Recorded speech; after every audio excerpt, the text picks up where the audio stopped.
జిల్లాల విభజనపై సీఎం రేవంత్ సంచలన వ్యాఖ్యలు చేశారు.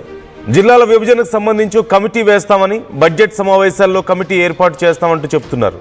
రిటైర్డ్ జడ్జ్, మాజీ అధికారులతో ఈ కమిటీ ఉండబోతుందంటున్నారు. జిల్లాల విభజనను శాస్త్రీయంగా చేస్తామని, గతంలో అర్థం పర్థం లేకుండా జిల్లాల విభజన జరిగిందంటూ ఆయన విమర్శించారు.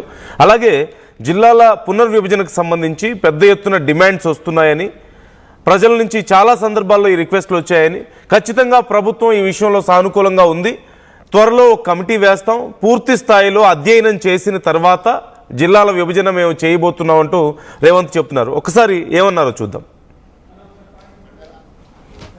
జిల్లాలు ఆయన చేసిపోయాడు.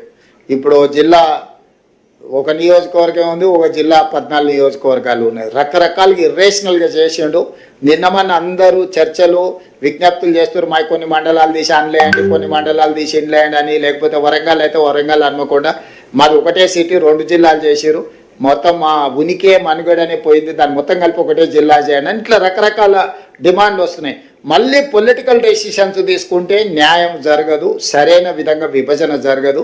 తొందరలోనే ఒక రిటైర్డ్ హైకోర్టు ఆర్ సుప్రీంకోర్టు జడ్జితో పాటు ఆఫీసర్స్ను, రెవెన్యూ, ఈ ఇతర శాఖలలో పనిచేసిన అధికారులతోని మనం ఒక కమిటీ వేసుకుందాం. నియోజకవర్గాల పునర్విభజన అంటే నియోజకవర్గాల పునర్విభజన ఎట్లయితే గతంలో చేసినప్పుడు ఒక కమిషన్ వేసి, ఆ కమిషన్ ద్వారా పబ్లిక్ హియరింగ్ చేసి వివిధ ప్రాంతాల పర్యటన చేసి ఎట్లయితే సమాచారాన్ని సేకరించి చేసిండ్రో, ఈరోజు మండలాలు కానీ, రెవెన్యూ డివిజన్లు కానీ, జిల్లాలు కానీ వీటిని తగ్గించడం అనను, పెంచడం అనను, వీటిని రేషనలైజ్ చేయడం అంటే వీటిని ఏ రకంగా చేయాలా, జిల్లాల మండలంలో ఎంత జనాభా ఉండాలి, రెవెన్యూ డివిజన్లో ఎంత జనాభా ఉండాలి, జిల్లాలో ఎంత జనాభా ఉండాలి అనేది ఒక ప్రాతిపదిక చేసుకోవాలి. ఒక దగ్గర 3 లక్షలు ఉండి ఒక దగ్గర 1 కోటి ఉండరు అనుకో, దీన్ని ఏ రకంగా మనము పరిపాలన చేయగలుగుతాం? ఇట్లాంటి సమస్యలు మా దృష్టికి వచ్చినాయి. తొందరలోనే దీనికి సంబంధించి రేపు బడ్జెట్ సమావేశాలలో పూర్తి స్థాయిలో చర్చ చేస్తాము. చేసి ఒక retired high court or supreme court judge నేతృత్వంలో ఒక కమిషన్ అపాయింట్ చేస్తాం. మండలాలు సో జిల్లాల సంఖ్య పెంచడమో తగ్గించడమో తమ ఉద్దేశం కాదు, కానీ కొంత రేషనలైజ్ చేస్తామంటున్నారు. అంటే కొన్ని ప్రాంతాల్లో జనసాంద్రత చాలా ఎక్కువగా ఉండడం, కొన్ని ప్రాంతాల్లో జనసాంద్రత తక్కువగా ఉంది. అలాంటప్పుడు నిధులు విడుదల చేసే విషయంలో కానీ, లేదంటే అధికారుల్ని కేటాయించే విషయంలో, మ్యాన్ పవర్ని కేటాయించే విషయంలో కొన్ని పనులకు సంబంధించి ఇలాంటి విషయాల్లో ఇబ్బందులు సహజంగా మనం చూస్తూ ఉంటాం. ప్రజల నుంచి కూడా చాలా సందర్భాల్లో తమ ప్రాంతాలను విడగొట్టారు అని చెప్పి చాలా కంప్లైంట్స్ వచ్చాయి. వాటన్నిటిని దృష్టిలో పెట్టుకొని ఇప్పుడు మేము ఈ జిల్లాలకు సంబంధించి వర్క్ చేయబోతున్నాం అంటున్నారు. ఒక కమిటీ వేస్తాం అని కూడా రేవంత్ చెప్తున్నారు. సో ఇప్పుడే ఎందుకు ఈ ఆలోచన? కేవలం ప్రజల నుంచి వచ్చినటువంటి రిక్వెస్ట్లో పరిపాలనాపరమైనటువంటి సౌలభ్యమేనా? దీంట్లో రాజకీయ కారణాలు ఇంకేమైనా ఉండే అవకాశం ఉందా? గతంలో చేసిన వాళ్ళు రాజకీయ కారణాలతోనే చేశారు అంటూ రేవంత్ అంటున్నారు. మధు జాయిన్ అవుతున్నారు మనతో, మా ప్రతినిధి. మధుతో ఒకసారి డిస్కస్ చేద్దాం. మధు, మేము పెంచడం తగ్గించడం కాదు, వాటిని సమానంగా మేము విభజిస్తున్నాం అని చెప్పేసి రేవంత్ అంటున్నారు.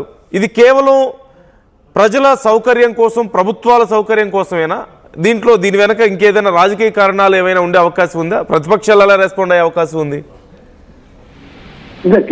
గత కొంతకాలంగా దీనిపైన చర్చ జరుగుతూనే ఉంది. కాంగ్రెస్ అధికారంలోకి వచ్చినప్పటి నుంచి మళ్ళీ మొన్న మంత్రి పొంగులేటి మాట్లాడారు. తర్వాత ఈరోజు డైరెక్ట్ గా ముఖ్యమంత్రి జిల్లాల పునర్వ్యవస్థీకరణ పైన ఒక క్లారిటీ ఇచ్చే ప్రయత్నం చేశారు. రిటైర్డ్ జడ్జి తోటి ఒక అధికారులతో ఒక కమిటీ వేస్తాం, 6 నెలల్లోగా ఒక రిపోర్ట్ ఇవ్వాలనేటువంటిది కోరుతాం. వాటిని అన్నిటిని కూడా చర్చ చేసేలాగా బడ్జెట్ సమావేశాల్లోనే దీనిపైన చర్చించి నిర్ణయం ఆధారంగా వాటి ఆధారంగానే జిల్లాలను శాస్త్రీయంగా విభజన చేస్తామనేటువంటి స్టేట్మెంట్ చేస్తారు. జనరల్ గా ఇది ఏంటంటే గతంలో జరిగినటువంటి జిల్లాల పునర్వ్యవస్థీకరణ శాస్త్రీయబద్ధంగా జరగలేదు, పాలనా సౌలభ్యం కోసం చేశామని చెప్తున్నప్పటికీ కూడా గత ప్రభుత్వాలు ఒక్కొక్క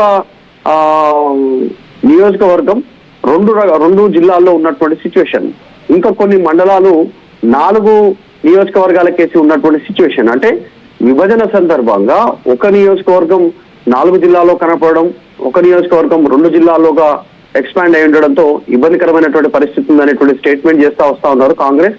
ఇదంతా కూడా అంటే నియోజకవర్గ పరిధి సంబంధించిన దాంట్లోనే హెడ్ క్వార్టర్ గా జిల్లా పరిధి ఉండాలి, జిల్లా ఆ రకంగా ఉంటేనే శాస్త్రీయంగా ఉంటుందనేటువంటి స్టేట్మెంట్ చేస్తున్నారు. ఎగ్జాంపుల్ మనం తీసుకుంటే ఉమ్మడి పాలమూరు జిల్లా ఉంది, తర్వాత రంగారెడ్డి, వికారాబాద్ లోకి కొన్ని నియోజకవర్గాలు, మండలాలు వచ్చేటువంటి సిచ్యువేషన్ ఉంది. ఇప్పుడు షాద్నార్ సంబంధించినటువంటి ప్రాంతం కానీ, తర్వాత వరంగల్, కరీంనగర్, ఇట్లా కొన్ని జిల్లాలన్నీ కూడా ఉమ్మడి జిల్లాలుగా ఉన్నప్పటికీ వాటిలో ఉన్నటువంటి నియోజకవర్గాలు మిగతా జిల్లాల గుర్తింపు పొందుతున్నటువంటి సిచ్యువేషన్. వాళ్ళు ఆ ప్రాంతంలో ఉన్నటువంటి ప్రజలు జిల్లా కేంద్రం వరకు వెళ్లాల్సినటువంటి సిచ్యువేషన్ ఉంది. కేవలం ఈ విభజన సందర్భంగా పాలనా సౌలభ్యం కోసం చేశామని గత ప్రభుత్వం చెప్పినా పాలనా సౌలభ్యం లేదు, సరైనటువంటి అధికారం లేదు, ఆ రకమైనటువంటి సదుపాయాలు కూడా లేవు అక్కడ. దానికి సంబంధించినటువంటి అంటే జిల్లా హెడ్ క్వార్టర్ అంటే జిల్లా కేంద్రంలో దానికి సంబంధించిన భవనాలు, దానికి సంబంధించి ఇన్ఫ్రాస్ట్రక్చర్, అధికారులు, ఇట్లా వీటన్నిటి చూసుకొని చేయాల్సినటువంటి అవసరం ఉంది. చేయలేకపోయారు. మేము వాటిని పునర్విభజన పేరిట మళ్ళీ ఇప్పుడు ఎక్స్పాండ్ అయినటువంటి వాటిని కొన్ని తగ్గించేటువంటి అవకాశం ఉంది. అప్పుడు ఇంకొక విమర్శ ఏముందంటే మాజీ ముఖ్యమంత్రి కేసీఆర్ ఆయన ముఖ్యమంత్రిగా ఉన్న సమయంలో ఆయన అభిమాన సంఖ్య 6 కాబట్టి 33 జిల్లాలు చేశారు అవసరం లేకపోయినా అనేటువంటి విమర్శలు కూడా ఉన్నాయి. సో వీటన్నిటిని దృష్టిలో పెట్టుకొని ఈ ప్రభుత్వం ఈ రకంగా ముందుకు పోయేటువంటి సిచ్యువేషన్ కనిపిస్తా ఉంది. త్వరలోనే రిటైర్డ్ జడ్జితో కమిటీ వేస్తారు.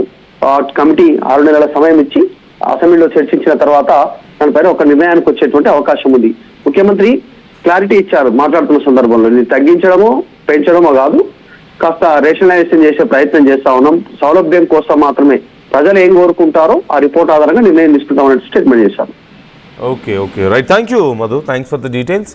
సో పెంచడం తగ్గించడం అనేది ప్రాధాన్యత కాదు అని చెప్తున్నారు. కాకపోతే అసలు నిజంగానే ఈ నంబర్లో ఏం చేంజ్ ఉండదా అనే ప్రశ్న ఖచ్చితంగా ఇక్కడ ఉత్పన్నం అవుతుంది.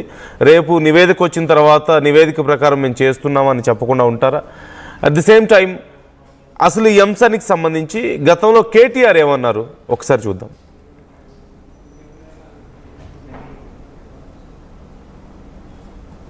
మరి చూసినారో లేదో అసెంబ్లీ మంత్రి గారు చెప్తున్నారు, ఒక ఆయన రెవెన్యూ మంత్రి గారు, కేసీఆర్ గారేమో కొత్త రెవెన్యూ డివిజన్లు చేసినాడు, కొత్త జిల్లాలు చేసినాడు.